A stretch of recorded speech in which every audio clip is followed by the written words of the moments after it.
ይህ ሕያው ምስክር ነው።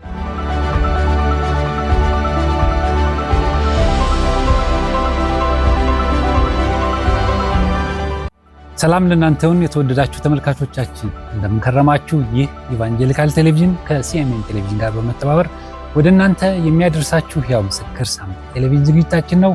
ይኸው ሰዓታችን ጠብቀን እንደገና መልሰን ተገናኝተናል። ሁላችሁም ይህንን ፕሮግራም ወዳችሁና ፈቅዳችሁ ስለምትከታተሉ እናመሰግናለን። እግዚአብሔር ይባርካችሁ ማለት ወዳለሁ። ባለፈው ሳምንት በሌላ እንግዳ ነበር ወደ እናንተ የመጣሁት። ዛሬ ደግሞ በአዲስ እንግዳ ወደ እናንተ መጥቻለሁ። የዛሬ እንግዳዬ በሚገርም ሁኔታ የሕያው ምስክርን ይከታተል የነበረ እንደዚሁም ደግሞ በሩቅ ሆኖ ምስክርነቱን ለመስጠት ፈልጎ ማለት እንግዲህ አዲስ አበባ ውስጥ ያሉ ሰዎች ናቸው በብዛት የመጡ የመሰከሩት። ነገር ግን ከሩቅ ከቡኖ በደሌ ድረስ ተጉዞ እዛውም አካል ጉዳተኛ ሆኖ በስቱዲዮአችን ተገኝቷል። ወንጌላዊ ጌታቸው ጄማ ሰላም፣ እንኳን ደህና መጣ። እንኳን ደህና ቆያችሁ። ስማ አሳሳትኩኝ አይደል? ወንጌላዊ ጌታቸው ጄማ ልክ ነው ማለት ነው። እንግዲህ በጣም ነው የገረመኝ። ምክንያቱም ሰው ሙሉ አካል ሆኖ እንኳን እዚህ አዲስ አበባ ተቀምጦ እንኳን ኑ መስክሩ ሲባሉ ብዙ ጊዜ አይመሰክሩም። ስለ ጌታ ፍቅር ብለህ ግን በዛ ተጉዘህ ወለጋ ውስጥ ነው ኢሉባቦር ውስጥ ነው። አዎ እንግዲህ አንዳንድ ገጠሮችን አላቃቸው በዛ አካባቢ ኢሉባቦር ቡኖ በደሌ ነው የሚባለው። ከዛ ድረስ ተጉዘህ ስለመጣ በጣም ነው የማመሰግነው። ነገር ግን ተጉዞ እዚህ ድረስ ስቱዲዮአችን ተገኝቷልና ይሄም ትልቅ የእግዚአብሔር ትልቅ ምን እንደምል አላቅም። እኔ በሰማው ጊዜ በጣም ነው ልቤን የነካውና በምን ምክንያት እንደሆነ በኋላ ቆይተን የምንሰማው ይሆናል። ነገር ግን ወደ ምስክርነታችን ንግባና እስቲ ተመልካቾችን ሰላም በልና ስለ አካባቢ ስለ አገልግሎት ትንሽ ነገራችሁና ወደ ምስክርነታችን ንግባ። እግዚአብሔር ወንድም ተስፋዬ አንተንም አብስቶ ይባርክ። አሜን። እናንተም ወደዚህ ስቱዲዮ ጋብዛችሁኝ ይህንን እድል ሰጣችሁኝ ወደዚህ እንዲመጣ የረዳኝን እግዚአብሔርን በጣም አከብረዋለሁ። እናንተንም ደግሞ እግዚአብሔር ይባርካችሁ እላችኋለሁ። አሜን። አድማጮቻችንንም ደግሞ እግዚአብሔር ባሉበት ቦታ ሁሉ እግዚአብሔር እንዲባርካቸው ሰላም እላችኋለሁ። የእግዚአብሔር ሰላም ይብዛላችሁ። አሜን አሜን። እኔ የመጣሁት ያው ከኢሉባቦር ውስጥ ቡኖ በደሌ ሙሉ ወንጌል ቤተክርስቲያን ነው። ብዙ አብያተ ክርስቲያናትን በሙሉ ነው የሚያገለግለው። አባልነቴ በሙሉ ወንጌል ቤተክርስቲያን ቢሆንም ከዛ ነው የመጣው። የኔ እድል የሰጠን እግዚአብሔር ይባርካለሁ። አሜን። እንግዲህ ወደ ልጅነት ዘመን ነው የምንሄደው። ይሄው እንዴት ነው አስተዳደግ? አዎ እንግዲህ በዛ አካባቢ በኢሉባቦር አካባቢ ነው ቤተሰቦቼም ያው ያሉበትና የተወለዱበትና የአባቴም እናቴም ቤተሰቦቼም ሁሉ እዛ አካባቢ ያሉት ከመጀመሪያ ጀምሮ ቃልቻን የሚያመልኩ ናቸው። በባይዳ አምልኮ የታወቁ ናቸው እና ከዛም የተነሳ አባቴም እናቴም ወንድሞቼም በሙሉ ማለት ነው ልክ እንደ አባቴ በመጀመሪያ ያው ለቃልቻ ተሰጥቶ ነው እዛ በቃልቻ ቤቱን እየሰሩ አጥሮችን እየሰሩ ሁሉ እርሻ እያረሱለት በዛ ውስጥ ቆይተው ከዛ ተራ በተራ ወንድሞቼም ሲወለዱ ለቃልቻ ተሰጥቶ ነው ሁላቸውም በእንደዛ በውጣ ውረድ ማለት ነው። አባቴ ታማሚ ነበረና ብዙ ወንድሞቼም እንደዛ ነው። በዛ ውስጥ ለቃልቻ ተሰጥተው ነው ስትል? አዎ ተሰጥቶ ቃልቻ የሚባል ሌላ ሰው አለ ወደዛ ሄደው ተሰጥተው ነው ወይስ ቤታችሁ የሚመለክ ቃልቻ እዛ አካባቢ አለ? በተለይ ኢሉባቦርን ከያዮ ጀምሮ ማለት ነው እስከኛ ቤት አካባቢ ያሉት ህዝብ ሁሉ ከዓመት አንድ መስዋዕት የሚደረግበት ጊዜ አለ። እዛ እየተገኙ ይዘፍናሉ፣ ይታረዳል። ብዙ ነገር በቃ ሳምንቱን ሙሉ እየዘፈኑ ለዛ ቃልቻ ማለት ነው ያመልኩ ነበር። እንግዲህ አምላክ እሱ ብቻ ነው ተብሎ ነው በዛ ቦታ የሚታይ። ስለዚህ ሃይማኖታቸው ያቃልቻው ነው እንጂ ሌላ ሃይማኖት የላቸው። እንግዲህ በስም በኦርቶዶክስ ቤተክርስቲያን ውስጥ በስም ነው ያለን እንጂ እዛ ቃልቻው ነው የምናመልከው እያንዳንዳችን ማለት ነው። ግን ትሄዱ ነበር ቤተክርስቲያን? አልፎ አልፎ እንደ ነበርና ቀሶች በጥምቀት ጊዜ ያጠምቁናል፣ ውሃ ይረጩብናል። ግን ወደ ቃልቻ ነው ተመልሰን የምንሄደው። ግን ይሄን እንደምታደርጉ አያውቁም ቀሶቹ? ያውቃሉ።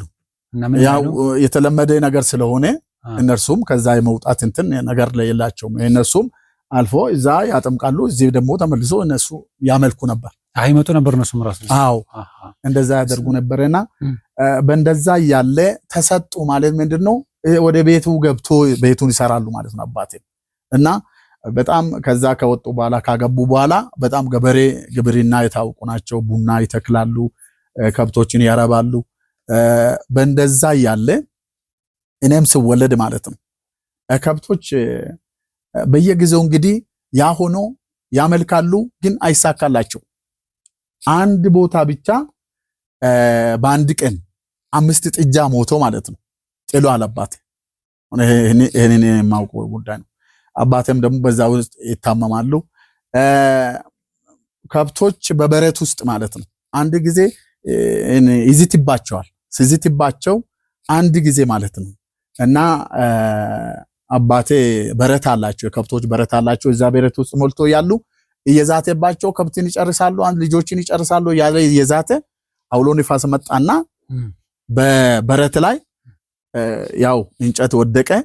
ወደ 7 የሚሆኑ እዛው ሞቶ ቀሩ፣ የአባቴ ከብቶች ማለት ነው። እንግዲህ በእንደዛ አይነቱ አውረድ ውስጥ ያሉ ታላላቆችም ይሰጡ ነበር፣ ሴቶች ልጆችም ይሰጡ ነበር። በተለይ በጣም ከሚያሳዝነኝ ማለት ነው እና ሰገዱ ጅማ የምትባል እህቴ በጣም የምታምር ታላቄ ናት እና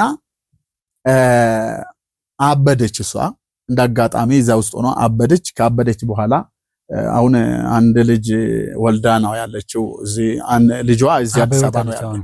አዎ ካገባች በኋላ አበደች። ባሏን መጣች። እንግዲህ ይሄንን ሁሉ የሚያደርገው ያ ሰይጣን ነው። ይቀስ በቃ ይገላቸዋል እና እያመለኩትም ምህረት የለም እና ከዛ በኋላ ያቺ እህቴ አበደች። ካገባች በኋላ ባሏን አጣች። ከዛ በኋላ ልጇን አጣች። ከዛ በኋላ አንድ ልጅ የተወለደ አሁን እግዚአብሔር ረድቶት ያ ልጅ አድጎት በትንሽ ያለ አባትና ያለ እናት ያደገ ሰው ነው። ስንታዩ አያና ይባላል። እዚህ አዲስ አበባ መካኒሳ ነው ያለ። መካኒሱ ያመልካል እና ምንድነው በዛ ውስጥ እንግዲህ እንደዛ ያለ ካበደች በኋላ አባቴ ይዜ ወደ ጠንቋይ ቤት ሂድና እዛ ጠብቃሉ። በጣም ዛሬ ጌታን ካገኘው በኋላ ሁልጊዜ ስለሰገዱ አለቅሳለሁ። ምክንያቱም ብዙ ሰዎች ከእብደታቸው በእጄ ሲፈወሱ አይቻለሁ። ሙታን ድረስ እስከነሱ ድረስ እውነት ነው እግዚአብሔር ታላላቅ ስራዎችን ሰርቷል። እዛ ጠንቋይ ቤት ውስጥ ሆኜ ጠንቋዩ ቀኑን ከዋለ በኋላ ማታ ማታ ይገባና ጫት ይቃማል። እዚህ ህዝብ ሁሉ ተሰብስቦ አለ። ለማዳን ብሎ በጅራፍ ይገርፋታል። እኔ ይቴን ሰገዱን ይዤ እንደዚህ ያለው ሲገርፋት እኔንም አብሮ ይገርፋኛል። እኔም ተገርፋለሁ ማለት ነው። ተገርፋ መጨረሻ ላይ ወደ መሞት አካባቢ ስትደርስ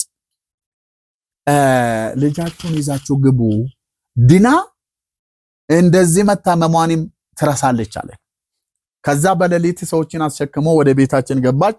ሰገዱ ግን ማለዳ ወዳው ነው ሞተች። እኔ በጣም አዝናለሁ ስለሷ ማለት ነው። በቃ አሁን ነፍሰ ገዳይን ሆኖ ማንም የሚጠይቀው የለም። በቃ ምንም በቃ ማረድ ነው መግደል ነው የሱ ስራ። ከዛ በኋላ እኔ እንግዲህ ወደ ራሴ ሲመጣ እኔም ታመምኩኝና እኔ እፈውሳለሁና እሱን ካልሰጣኝ ማነው ወይፈን ካልሰጣችሁኝ እኔ ይሄንን ልጅ ገላሏል።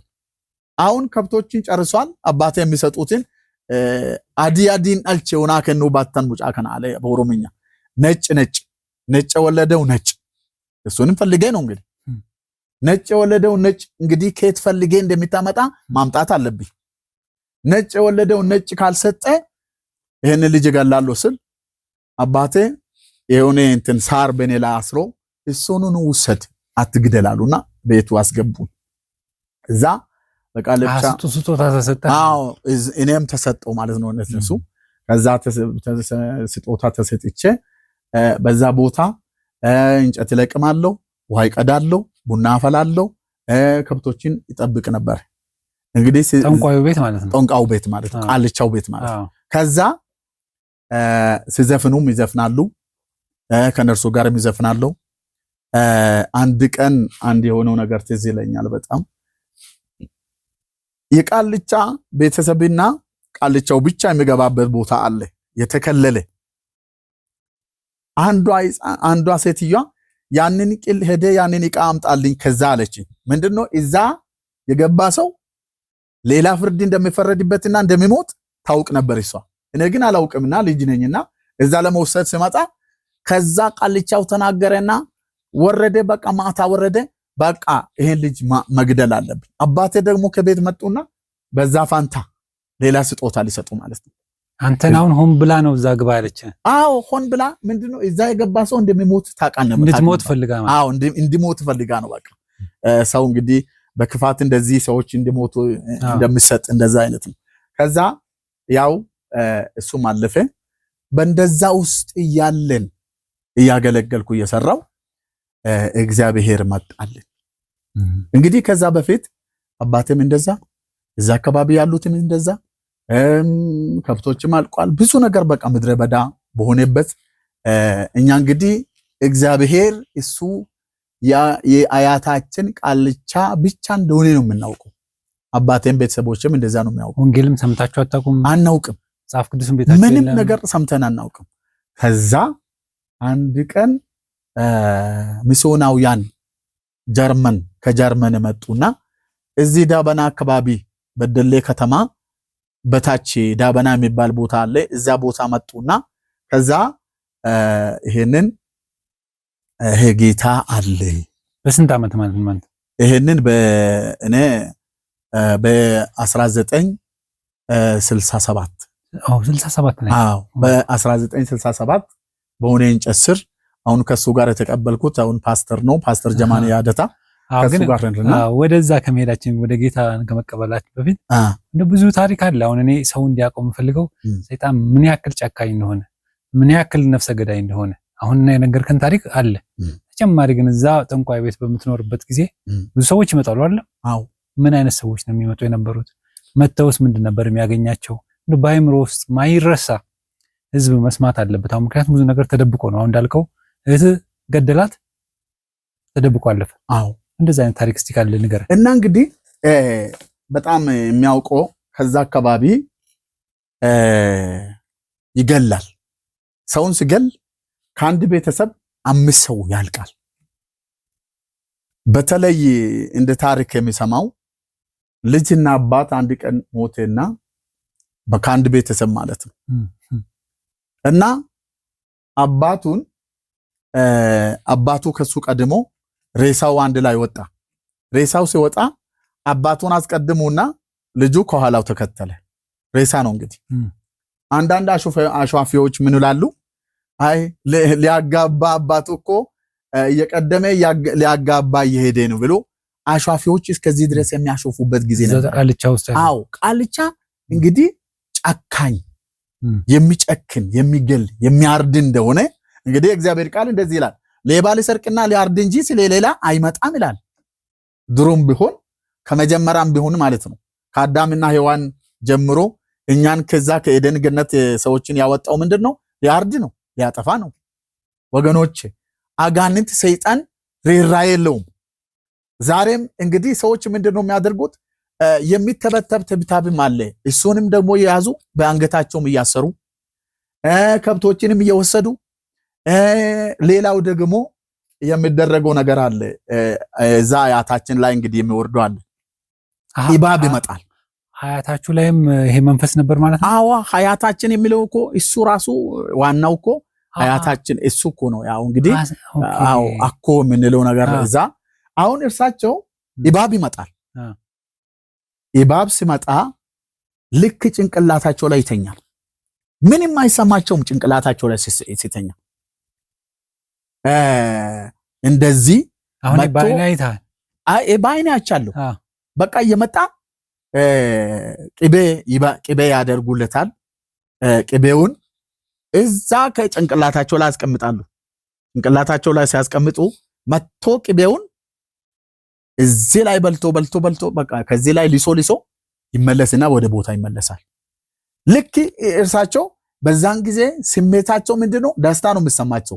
እኛ ሴትዮዋ ማለት ነው ያ ኢባብ ሴት ናቸው።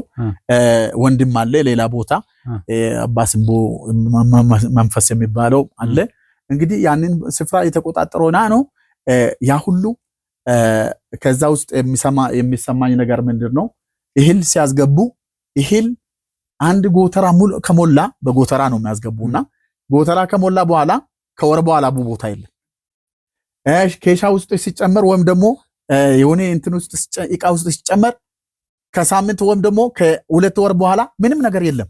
ምን እንደሚበላ አይታወቅም፣ ምን እንደሚጠጣ አይታወቅም። የለም ቦታው በቃ ምንድነው ቃጠሎ ብቻ ነው። ሰዎች ይቃጠላሉ። በቃ በእንደዚህ አይነት ህይወታቸው ግራ ይጋቡ ነበር ያየሁት በዛ ቦታ ማለት ነው።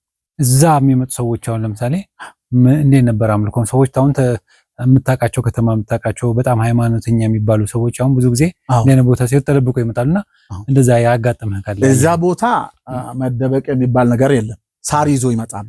በቀን ማለት ነው? አዎ በቀን ሳር ይዞ ይሄዳሉ። የታወቀ ነው። እዛ በር ላይ ይጀምራሉ።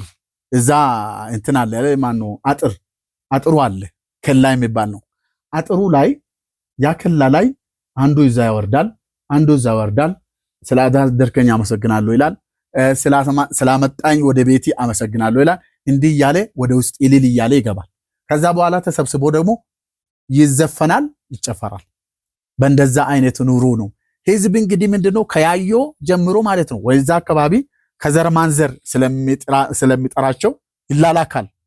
አጋንንት ደግሞ ራሱ እርስ በርሱ ምንድነው ወደዛ ሂድ ወደ ያዩ አካባቢ ባለው ሂድና ይህንን አስገባ፣ ከያዩ ደግሞ ወደ ቡኖ በደለ ሂድና ጮራ ሂድና እዛ አስገባ፣ እዛ ነው የላከኝ ይሄው አምጥቻለሁ እያለ እልል እያለ እዛ ተንበርክኮ እልል እያለ ወደ ቤቱ ይገባል።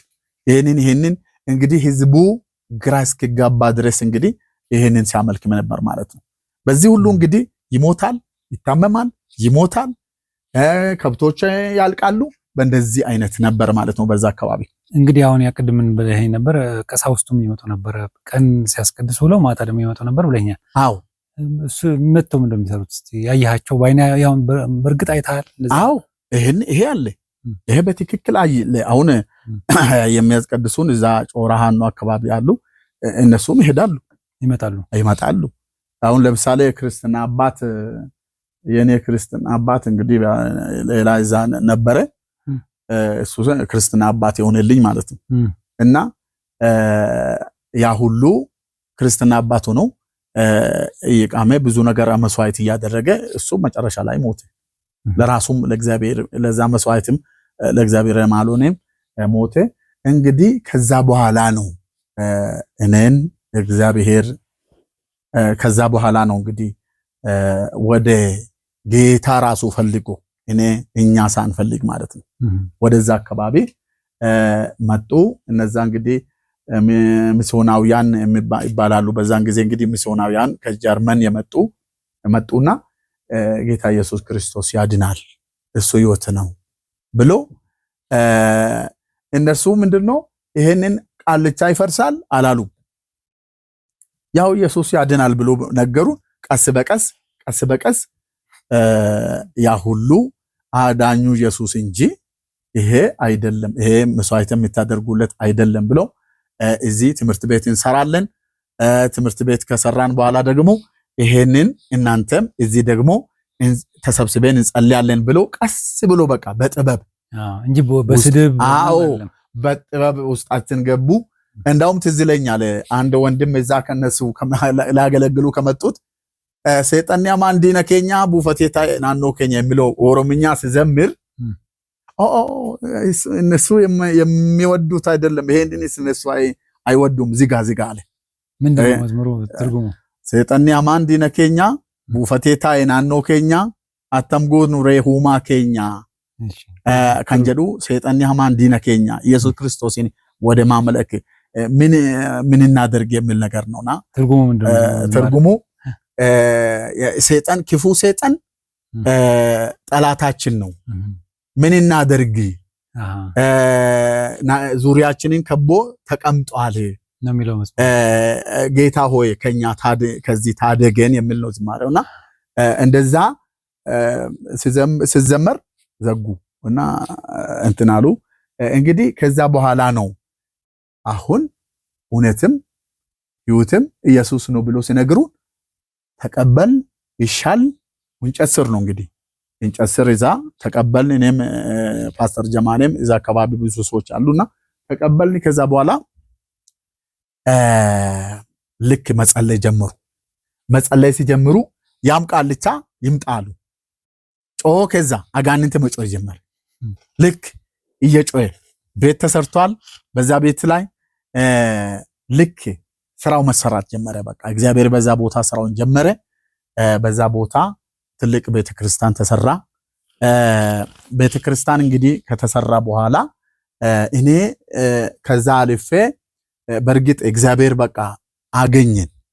እሱ ካገኘን በኋላ ለውጥ እግዚአብሔር አመጣልኝ፣ ሌላ ለውጥ። በዛን ጊዜ ያው ጌታ ኢየሱስ ክርስቶስን ጌትነት አመኛለሁ፣ መንፈስ ቅዱስ ግን አልተሞላሁም ነበርና ከዛ ወደ ለውጡ ብሄድ ይሻለኛል ብዬ ነው። ለውጥ መንፈሳዊ ለውጥ የሆነልኝ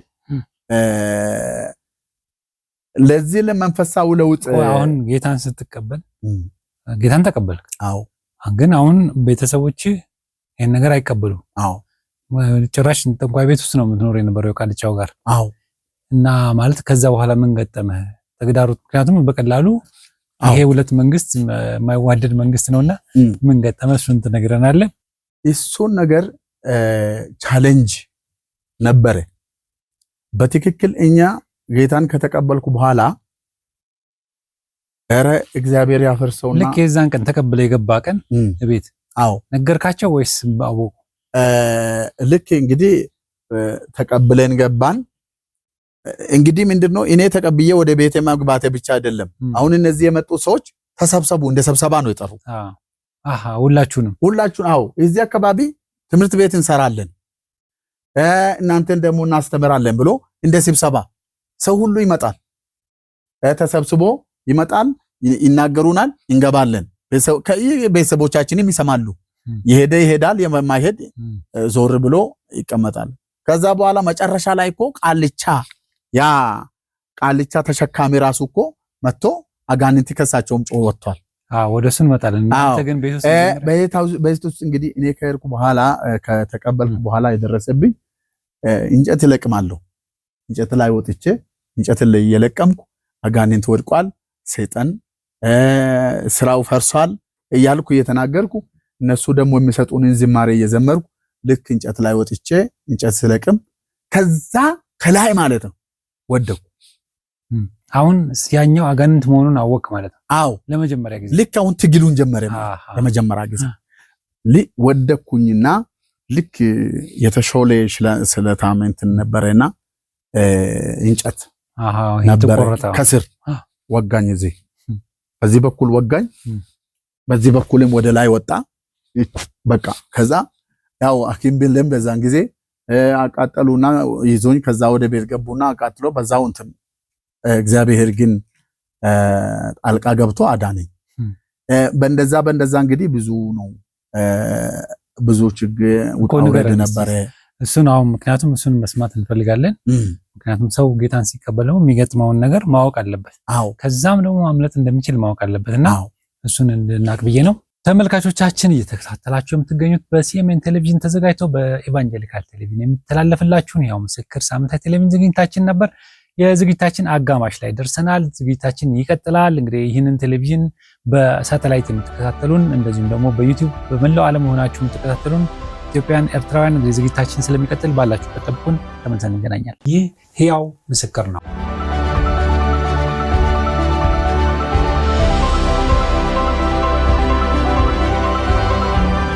ተመልካቾቻችን ታንታችሁን ትገኙት የሲኤምኤን ቴሌቪዥን ዝግጅት የሆነው ሕያው ምስክር ዝግጅታችን በኢቫንጀሊካል ቴሌቪዥን በአየር ላይ በሳተላይት እየተላለፈ ነው። እንደዚሁም ደግሞ በሲኤምኤን ቲቪ የዩቲዩብ አድራሻ ደግሞ በመላው ዓለም የምትገኙ ኢትዮጵያውያን ኤርትራውያን ይህ ዝግጅት የደረሳችሁ እንደሆነ ተስፋ እናደርጋለን። ስለምጽፉልን ስለምደውሉልን እናመሰግናለን። ከእረፍት በፊት የጀመርነውን ምስክርነት እንቀጥላለን። የዛሬ እንግዳችን ወንጌላዊ ጌታቸው ጀማ ነው። ወንጌላዊ ጌታቸው እንግዲህ ጌታን ከተቀበልክ በኋላ ተግዳሮቶች እንደጀመሩ እንደውም ከዛፍ ላይ ወድቀህ ብዙ ጉዳት እንደደረሰብህ ነግረህን ነበርና እስቲ ጌታን ከተቀበልክ በኋላ ሰይጣን አርፎ አይተኛም ይታወቃልና ከገጠሙ ተግዳሮቶች ውስጥ ሰዎች መስማት አለበት እና ከዛ በኋላ የሆነ ባጭ ነገር ወጥቶብኛል። ያንንም እግዚአብሔር ወሰኝ ጸለቅኩ። ይጸልዩልናል ሰዎችም። ያን ጊዜ አሁን ቤተክርስቲያን አልተመሰረተም። በዛን ጊዜ ገና ቤተክርስቲያን የሚባል የለም አይደል? አካባቢዎች ላይ ቤተክርስቲያን እንግዲህ ምንድነው እዚህ ቤት እንሰራለን ብሎ ከቤታችን በላይ ቦታ ወስዶ እነዚህ ሰዎች እንግዲህ ሚስዮናውያን ይመላለሱ ፈረንጆች ናቸው። ፈረንጆችም ይመጣሉ፣ አበሾችም አሉ። እነሱ ይመላለሱ ነበር። ስለዚህ አሁን እናንተ እየሄዳችሁ የምትመከሩበት መጽሐፍ ቅዱስ የምትማሩበት ቦታ አለ ማለት ነው? አለ። እሱ ተገኝቷል። ያሁኑ እንግዲህ ተግዳሮቱ ብዙ ተግዳሮት ደርሶብናል። ያም ሆኖ በቤተሰብም አካባቢ ሙሉ በሙሉ ያልተቀበለ ያለ ነገርካቸው የሄደ ቤት የማይቀበሉም ነበሩና ከዛ በኋላ እንግዲህ ቤተሰቦችም በእንደዛ አይነት ውስጥ ያለን ነው እንግዲህ እኔ በጣም በዛ እግዚአብሔር እንግዲህ ራርቶን በዛ አካባቢ መስፋት ጀመረ። ወደ ኮይም ወደ ተለያየ ቦታ መስፋት ጀመረ። ወደ ደጋም እንደዛ ጅማቴ ሶተሎ ጅማቴ የሚባል ቦታ ትምህርት ቤት ተተከለ። እንግዲህ እነዚህ ሰዎች ሩንዳሴ ትምህርት ቤት ተተከለ። በየቦታው እየሄዱ ምንድነው ሚስዮናውያን ትምህርት ቤትም ይተክላሉ፣ ቸርችም በዛ ቦታ ደግሞ ይተክላሉ። እና መንግስት እንግዲህ በዛን ዘመን የነበረው መንግስት ያው ነፃነት ስለማይሰጥ ከዛም እርዳታም እያደረጉ በእንደዛ አይነት ነው እና እግዚአብሔር ያመጣውና ከዛ በእንደዚህ አይነት ውስጥ ያለው ለመቀየረ ምክንያት የሆነችው ማለት መንፈሳዊ ለውጥ ማለት ነው። ያ ሆኖ እንዘፍናለን፣ ያ ሆኖ እንጠጣለን። ምክንያቱም ጥበብ የሚባል ነገር አለ። በጥበብ ወንጌልን ማዳረስ ጥሩ ነው። ሆኖም በጥበብ ዛሬ ሆኖ አንተ እየጠጣህም ከሚጠጡት ጋር እየጠጣ ጌታን ትነግረዋለህ የሚል አስተምሮ ነበር ያን ጊዜ ያንን እኛም እየጠጣን ዘፈንም ያው አካባቢ የሚገኘው ዘፈን እንዘፍናለን። ብዙ ለውጥ አልመጣም። ከዛ በኋላ አንድ ቀን ካልዘፈን ካሉኝና ክነት ያዙ። በዛ ውስጥ እያለሁ እንግዲህ ክነት የሚባል አለ ገባቻለ። ክነት ዘፈን በደርግ ጊዜ እንደ ኳየር እንደምንለው ነው። እንደ ኳየር እንደዛ ይቋቋማል። ግን ወደዛ ደግሞ ከመሄዳችን ወደ ኳየሩ ወደ ክነት እንመጣለን። ይሄ ቃልቻው ራሱ መጥቶ አጋንንት ወጣለት ለህን ቅድም አስደምነ ጀምራለና እሱ በፊት ነው ከዚህ በኋላ ነው? እሱ እንግዲህ በእንደዚህ ሂደት ውስጥ መጥቷል። በቃ ህዝብ ሁሉ መጥቷል። አጋንንትም ወጥቷል። ቃልቻው ራሱ መጣ። እንግዲህ ምንድነው አሳጠርኩ እንጂ ብዙ አመት ነገር ናይ በአጥርም ችግር የለው። ምን ነገር ያለበት ነገር እንዳመልጠን ማለት ስለሚሆን መጥቷል። ምንድነው የሆነው? ቃልቻ ወጣ ማለት ምን ሲደረግ በቃ ሲጸለይ ይጮሃል፣ ከሰው ውስጥ ይወጣል። አንዳንዶቹ የቃልቻ ልጆችም ይመጣሉ፣ ይጮሃል፣ ይወጣል። አጋንንት መውጣት ከዛ ጌታን ይቀበላሉ። ጌታን ይቀበላሉ። እና እነዚህ ሰዎች እንግዲህ ክትትሉ በጣም የጠበቀ ስላልሆነ ጸንቶ እነዛ ቃልቻ አምላኪዎች መጡ እንጂ አጋንንት ጮኸ እንጂ በጌታ ጸንቶ እስከ መጨረሻ ያለ መጽሐፍ ቅዱስ የሚያስተምራቸው ክትትል የሚያደርግላቸው ነገር ስለሌለ ይመለሱ ነበር። ተመልሰው ወደዛ ወደ ነበሩ አምልኮ እንደዛ በቃ የለም፣ ፈርሷል። በቃ ፈረሰ፣ እሱ ፈርሷል። ሰው አሁን ቤተክርስቲያን መሄድን ቢያቆምም በቃ እዛ አካባቢ ያለው እግዚአብሔር በቃ አፈረሰው። በቃ እነዛ ሚሽነሪዎቹ መጡ፣ እግዚአብሔር በእነሱ ተጠቅሞ እግራቸውም ይሰራል። ምንም ድካም ቢኖር ቅድስና ባይኖርም እግዚአብሔር ሰርቷል። በጣም ብዙ ስራ ከነሱ ጋር ሆኖ ይሰራ ነበር። እና ከዛ በኋላ እንደውም እንግዲህ ዘፈን ካልዘፈንክ ክነት ካልዘፈንክ ያዙ እና እንግዲህ ክነት ካልዘፈንክ ትቀጣለህ አሉ፣ ትታሰራለህ አሉ። እንግዲህ ውስጥ ለውስጥ እንግዲህ እኔ ወደ እናት ይሄ ከዛ በፊት እንግዲህ ከዚህ በፊት ወደ እህቴ ቤት ሄጃለሁ፣ ወደ ያዩ አካባቢ ይሁን መንፈሳዊ ለውጥ አለ። አሁን ያዩ አካባቢ ቁራ የሚባል ቦታ አለች ቤተክርስቲያን። እዛ አካባቢ አንድ እህቴ አለች። አሁን እግዚአብሔር ከዛ አሳድጎ ያወጣው ቄስ ጋሻው ነሞሳ ይባል ትልቅ እግዚአብሔር ለወንጌል የጨከነ እስከ ውጭ ሀገር ድረስ ሚሽነሪ የሄደ አለ እዚህ አዲስ አበባ ውስጥ አለ እግዚአብሔር የተጠቀመበት እና ከዛ አካባቢ ነው እዛ አካባቢ ሲሄድ ከኛ አካባቢ ካለው መጥቶ አካባቢ መንፈሳውያን ናቸው የሚባል ነገር ነው።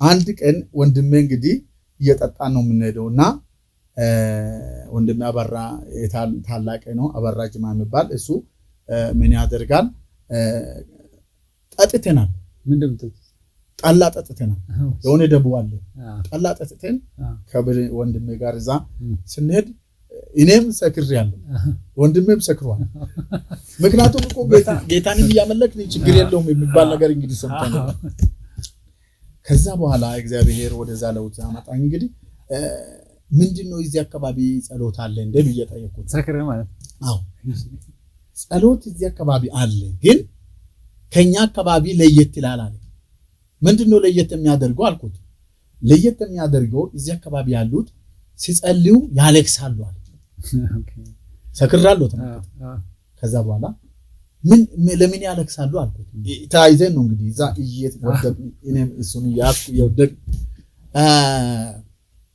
ለምንድነው የሚያለቅሱ አልኩት ኢሳት ያያሉ አለ ኢሳት ያያሉ የሚያሳያቸው ደግሞ መንፈስ ቅዱስ ነው አለ ኢሳት ሲያዩ ወደዛ ኢሳት ውስጥ ይገባሉ እንደ ብሎ ያለቅሳሉ እረ እግዚአብሔር ከዛ ኢሳት አውጣኝ ብሎ ህዝብ ሁሉ ያለቅሳል ሲጸልዩ ያለቅሳሉ አለ ከዛ ያንን መንፈስ ቅዱስ ደግሞ የሚቀበለው የተቀደሰ ሰው ነው ህይወቱን የቀደሰ ሰው ነው የሚያገኘው መንፈስ ቅዱስ ይላል ከዛ በጣም እንግዲህ የእግዚአብሔር ታምራዊ መገለጥ ነው አሁን እዚህ ላይ እግዚአብሔር ሲገለጥልኝ ወይኔ አልኩ የሆነ ስሜት ውስጥ ገባው ሰክራለሁ ወይኔ ከጮራ ደበሶ እኔ ያንን መንፈስ ቢቀበል ምን አለበት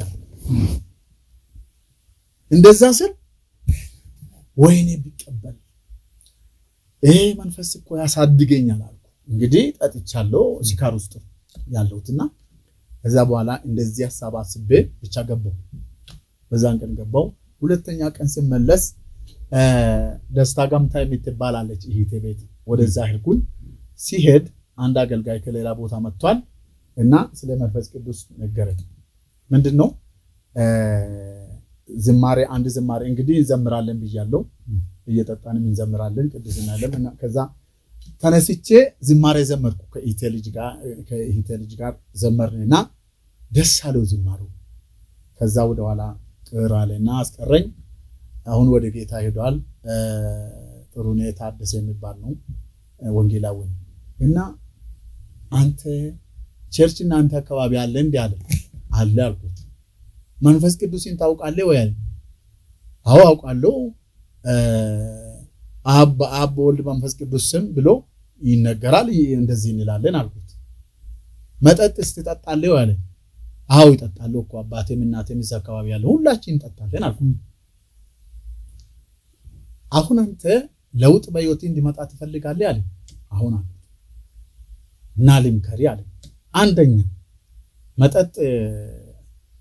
አንደኛ በመንፈስ ቅዱስ መሞላት አለብህ አለ ይሻልኩት ሁለተኛ መጠጥ ማቆም አለብህ አለ ጥያቄ አለኝ አልኩት እንዴት አባቴ እየጠጡ እናቴ እየጠጡ ዘመድ እዛ አካባቢ ያሉ ሰዎች እየጠጡ እኔ እንዴት መጠጥ ተዋለው ሳቀብኝና በቃ ተው መንፈስ ቅዱስ ራሱ ይረዳሃልና ዝም ብለህ ጸልይ የእግዚአብሔር መንፈስ ይረዳሃል አለ ከዛ ለመጀመሪያ ጊዜ ተንበርክኬ እጅ ጭኖ ጸለየልኝ ከዛ በኋላ ተመልሼ ገባው ያችን መጠጥ ተው ያለኝን አስብ ውስጥ ተተክሏል ከዛ በኋላ አንድ ሰውዬ ቤተርኩኝ አንድ ወንድም ጋር ደግሞ እሱ ጋር ተገናኛል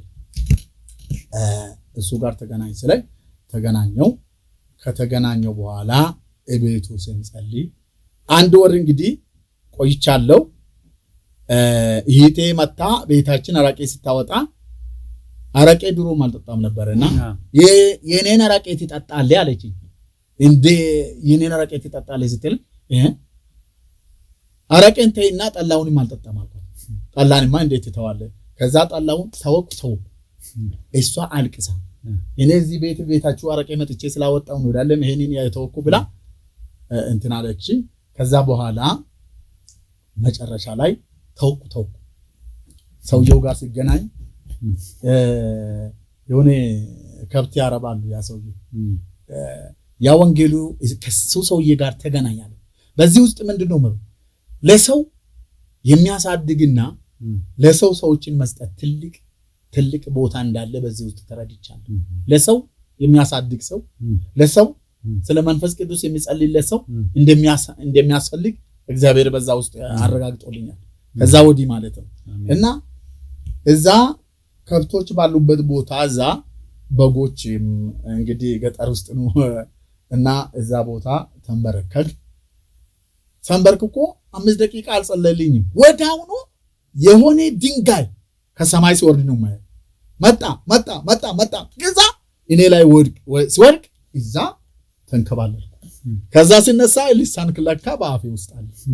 ክብር ለእግዚአብሔር። አሜን። እንግዲህ መንፈሳዊ ለውጥ ጀመረ።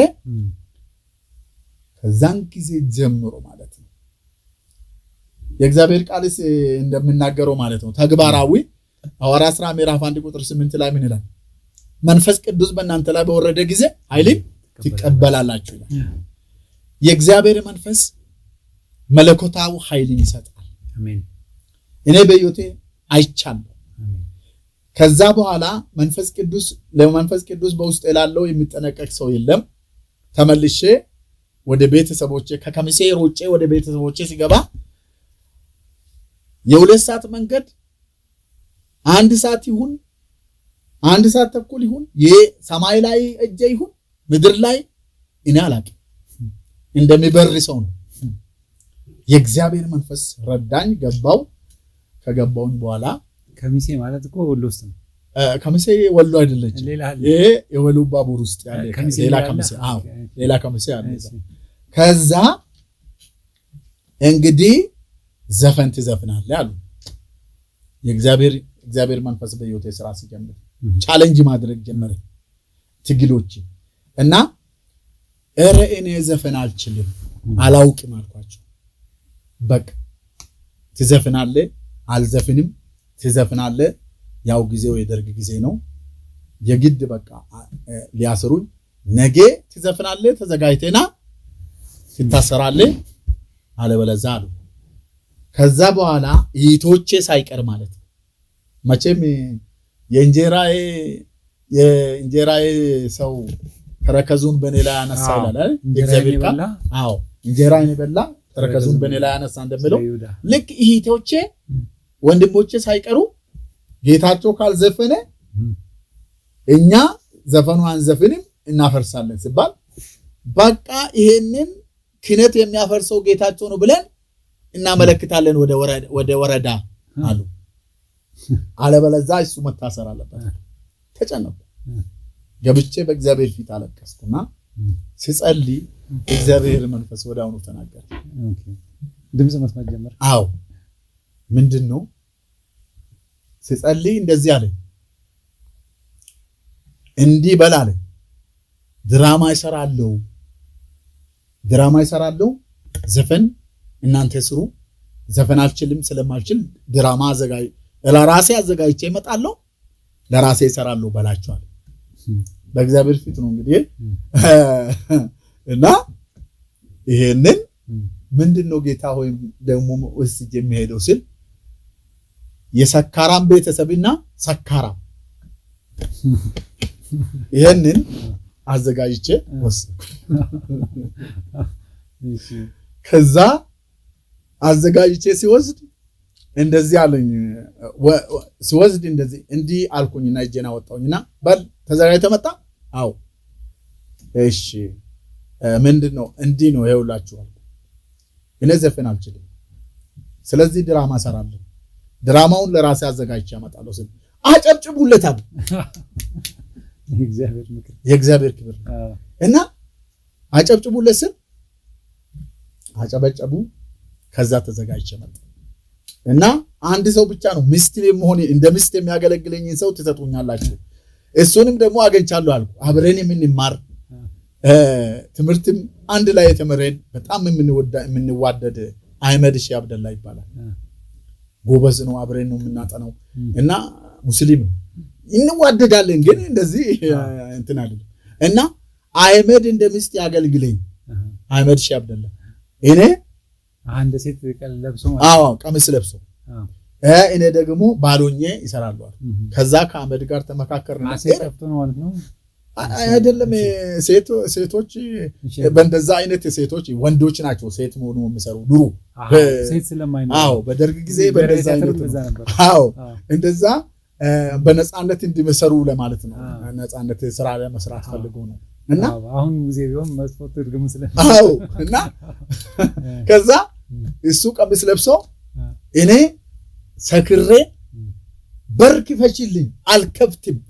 እኔ በር ስደበድብ እዛ ደግሞ ቱከት እያስታወከኝ ምንድነው ሰክራለሁ እያስታወከኝ በር ስደበድብ ሲዞር እሷ ስትጮይ ጎረቤት ሁሉ ሲሰበሰብ ሰካራሞች ቤታቸው እንዴት እንደሚረበሽ ያንን ድራማ ሳሳይ ይሄ እንግዲህ የሚያሳየው በመስከረም 2 አብዮት ባላ እኮ ነው። በአጠቃላይ ህዝብ ሁሉ በተሰበሰበ የኛ በዛ ቦታ የሚመራን ሊቀመንበር አብዱል ግዲ ይባላል፣ ሙስሊም ነው። እና ከዛ ህዝቡ ሳቀ፣ ህዝቡ በጣም ተገረመ። ምክንያቱም ምንጩ ከት እንደሆነ ያውቃሉ። ከዛ በኋላ እንዲህ አለ አብዱል ግዲ እንኮልፍታ ጋር ልካን ቀብዳ እንኮልፍታ ጋር ሁንዲ ከመልካን ቀብዳ አሁን ጥርሳለና ትስቃለው ላይ ይሄንን አለ ከና ረቢ ጉዳቱ ጋር ሲገዲ ቦየኑት ዱባተ ማለጆሌ ከና ምትያል ይሄንን እግዚአብሔር ነው ከሰማይ ወርዶ የነገረን እንጂ ሰው አይደለም። እነዚህ ልጆች አልነገሩንም። እግዚአብሔር ነው ከሰማይ ወርዶ የነገረን። ትክክል ነው። ኢየሱስ ነው የነገራቸው አልቋል። በውስጣቸው በውስጥ ደግሞ እንደዚህ ነበርና እንግዲህ ምንድነው እንደዚህ ሲል የእግዚአብሔር መንፈስ ቅዱስ እርዳታ ይሄንን ሲሰራ አይቻለው። ከዛ በኋላ እንግዲህ በእህቴ ቤተሰብ እህቴ ጋር ሄድኩኝ። ወደዛ መመላለስ ጀመርኩኝ። ከዛ በኋላ በውስጥም በውጭም ከባድ ስደት ደረሰብኝ። ምንድነው ስደት መጣብኝ? ምንድነው ጠጣ አልጠጣም፣ ጠጣ አንተስ ጠጣ ምን ጥቅም ያገኛል? እኔ እሱና ሰይጣን እንግዲህ ጥቅም ያገኛል። የሰይጣን ስራ ነው። አልጠጣም። ካልጠጣ አንተ ክርስቲያን ነው ማለት አንችልም፣ አገልጋይ ነው ማለት አንችልም። ከማን በልጠ ነው አንተ? ከዛ አንድ እዛ ላይ የእግዚአብሔርን ታምር ስራ ለነገር ይፈልግ ነው እና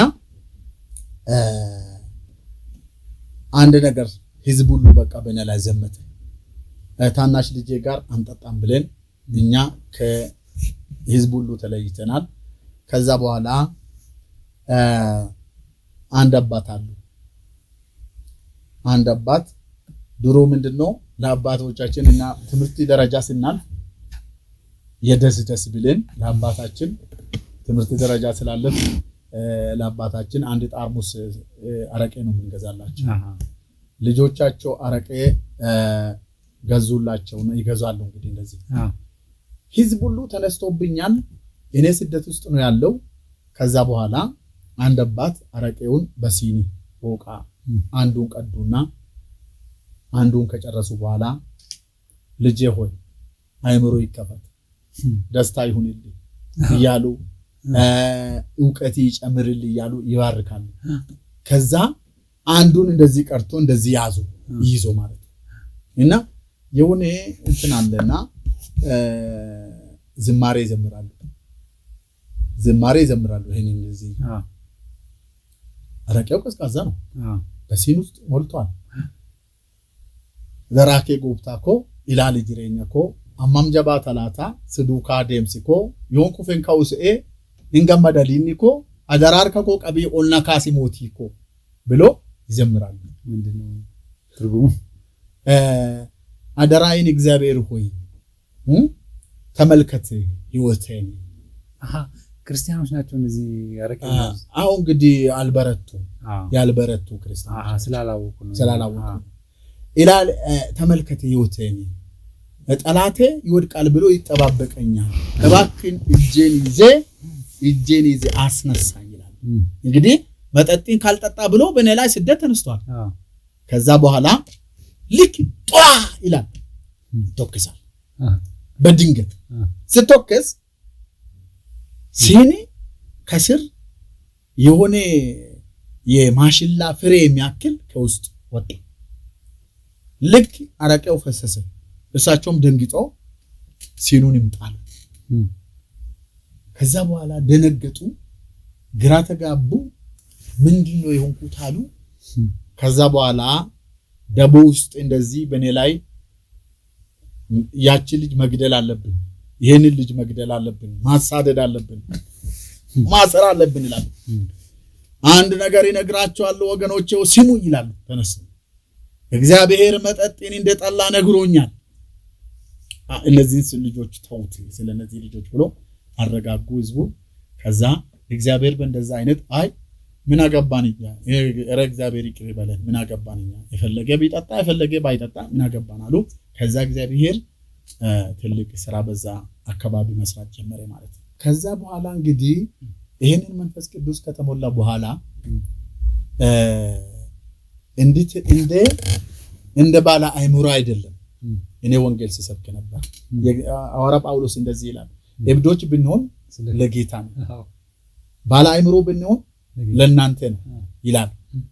እንግዲህ ይሄ የእግዚአብሔር መንፈስ በእውነት ነው የምልህ እንዳበደ ሰው እንጂ እንደ ባለ አይምሮ አይደለም የሚሄድበት። እና ተደብድቤያለሁ። 5 ጊዜ ደብድቦኛል፣ በደርግ ጊዜ ማለት ነው። 5 ጊዜ ታስሬያለሁ። ሲደበድቡኝ ይብስብኛል። ማን ነው ደብዳቤ? ሰዎች ናቸው ማለት መንግስት ነው ወይስ መንግስት? በመንግስት በኩል እንግዲህ መጣ። ደርግ አንድ ጊዜ በ82 ዓመተ ምህረት ማለት ነው በበደሌ ከተማ 82 እኮ መውደቂያው አካባቢ ማለት ነው። አዎ ደብድቦኝ በቃ ደብድቦኝ ቀጥቅጦኝ ያዙኝና አንድ ወታደር ከቦኝ ደበደቡኝ። እየደበደቡኝ ወደ እስር ቤት አስገቡኝ። ወንጌል ሲሰብክ ማለት ነው። አዎ ወንጌል እዛ ቦታ እንዴት ተናገርክ አለ። አምጣ መታወቂያን አለ። እኔ ደግሞ መታወቂያ ነው ብዬ በትምህርት ቤት የሚሰጥ ተማያለ መታወቂያ አለ አለኝ። አለኝ አልኩ። ከዛ በኋላ እዛ ቢሮ ውስጥ አስገባኝና አምጣ መታወቂያን አሳየኛል። እንዴ አለኝ። መታወቂያ ለኛ እንደማይሰጥ ያውቃል። በል እንግዲህ አምጣ መታወቂያ ስል የተማሪዎችን መታወቂያ እጄ ሰጠሁት። በትምህርት ቤት ወሰድኩት። ይሄ መታወቂያ አይደለም እንዴ አልኩት። መታወቂያ እኔ ያጥፋል ዝልና በቃ በጥፊ በዱል በሚት እየመታኝ ሁለት ነው። ሌሎች እጄን እንደዚህ የጎተቱኝ ወደ እስር ቤት አስገቡ። ከዛ በኋላ እስር ቤት ከገባ አስገቡኝ። በኋላ ይሄ ልጅ ከለቀቃችሁ ስራውን ለቀን ነው የምንወጣው። ምክንያቱም በየገጠሩ በየከተማው ይሄ ልጅ በጣም ክፉ ሆኖብናል። ይሄንን የዘመኑን የመንግስትን እቅድና ዓላማ ይቃወማል አሉና ፓርቲያችንን ይቃወማል ይሄ አሉ። ከዛ በኋላ አምሳለቃ ብርሃኑ ይባላሉ። እዚህ የሆነ ወንበር እዛ ተቀምጦ ነበርና እዛ ላይ ቁጭ በላሉኛ።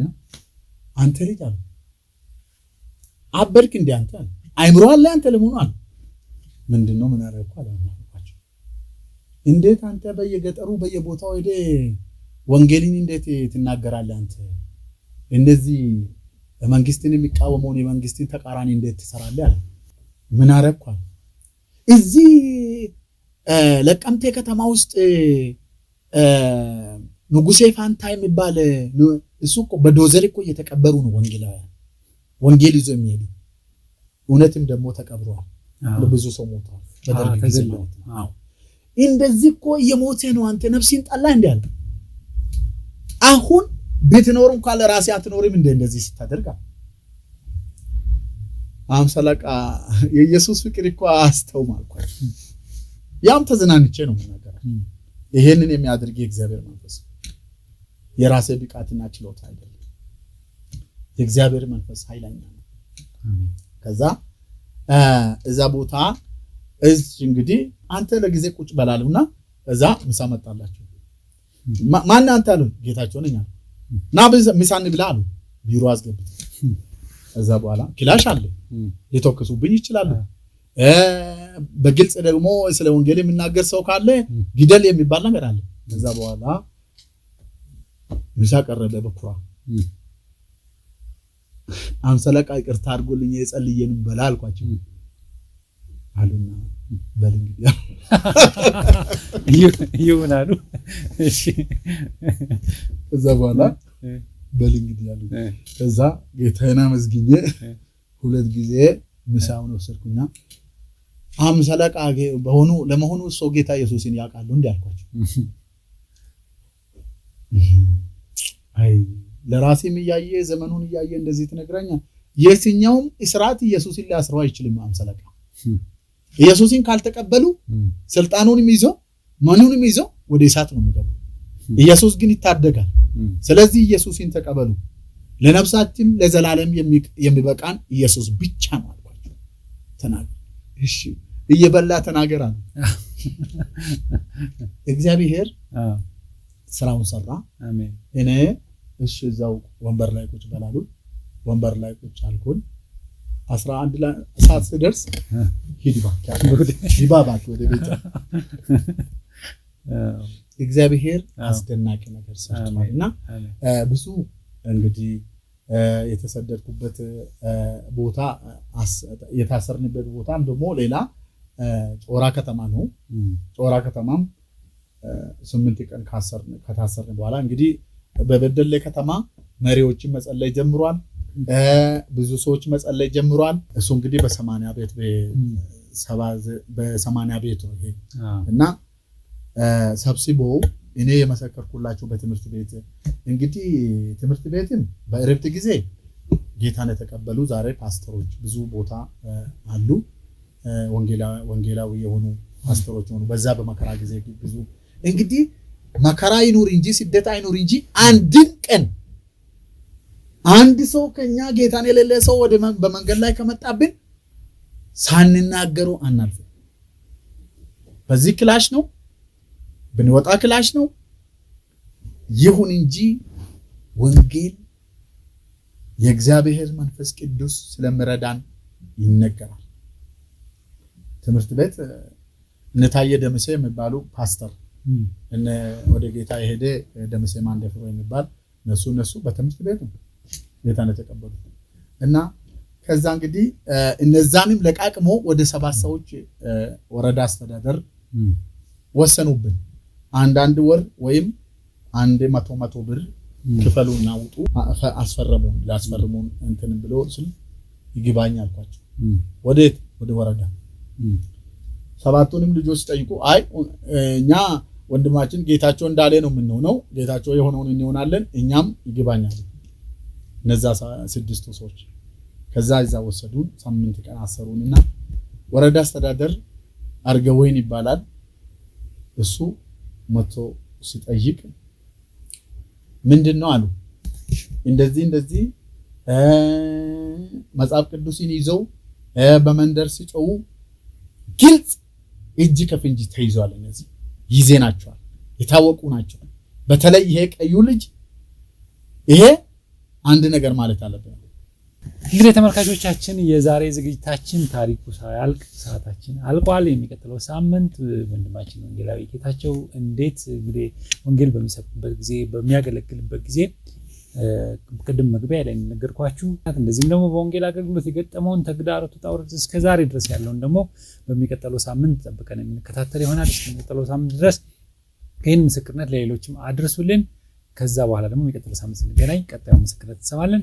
እስከዛው ድረስ የምሰናበታችሁ ተስፋዬ ካሳሁን ነኝ። በኢቫንጀሊካል ቴሌቪዥን በአየር ላይ የምትከታተሉ እንደዚሁም ደግሞ በሲኤምኤን ቲቪ የዩቲዩብ አድራሻ በመላው ዓለም ሆናችሁ የምትከታተሉ ሁሉ የሚቀጥለው ሳምንት ቀጣዩ ሁሉ እናቀርባለን እንደ እግዚአብሔር ፈቃድ። እስከዛው ድረስ የምሰናበታችሁ ተስፋዬ ካሳሁን ነኝ። እስከዛው ድረስ እግዚአብሔር ይባርካችሁ። ይህ ሕያው ምስክር ነው።